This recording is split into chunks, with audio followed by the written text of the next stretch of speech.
गोटे ब्लॉग को आपण मानक बहुत बहुत स्वागत। मुझे आज आसी जाइए भुवनेश्वर एक नंबर मार्केट आमर बहुत प्रसिद्ध काकरा पिठा। आपण जदि आम चैनल रे नुआ अच्छा तो आम चैनल को सब्सक्राइब करूँ आ बेल आइकन घंटी को दबाई दिंतु। लाइक कमेंट शेयर निश्चय करूँ। मौसा आपण नाटा कौन कहले? सोमनाथ साहू। तो केते वर्ष है ये कर दुकान? 50 वर्ष हो गलानी। अरे वाह, देखो मौसा 50 वर्ष हो गलानी केवल काकरा बिक्री करुँच।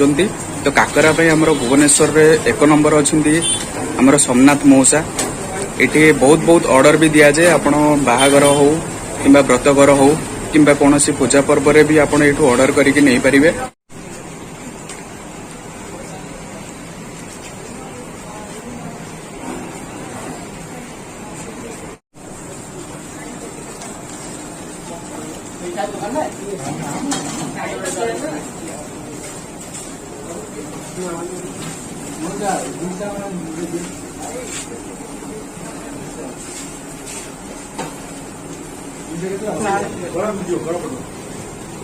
ठंडा करके पटेब एक गरम टा पटेब ठंडा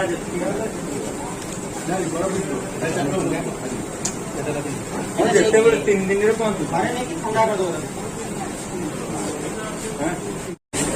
या पछे आप कौन कौन देके एटा तैयारी करछोंती?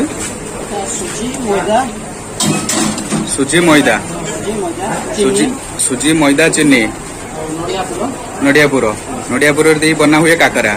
काकरा भाई आमर ओडिया मानकर बहुत प्रिय जिनिस, बहुत प्रिय खाइबा। सब ओसारे नियंती, बाहागर व्रतघर सबुथिरे भी ऑर्डर नियंती। आपण ऑर्डर देले आपण बनेकी दियंती? अच्छा, आपण एटी ऑर्डर भी देई परिबे। तो ये होची मोसा एटी एड्रेस कोन एटा? Unit 1 Kalinga market. तो गाइस यूनिट 1 कलिंग मार्केट रे सोमनाथ मौसांकर काकरा आसिकी थोड़े ट्राई करंतु। जदि आपण मौसांकर काकरा ट्राई करिसंती तो प्लीज हमको कमेंट करिके निश्चय जणांतु आंकर स्वाद केमिति। जदि करिना थोड़े आसिकी ट्राई करंतु आ हमको निश्चय कमेंट करंतु कि आरो स्वाद केमिति।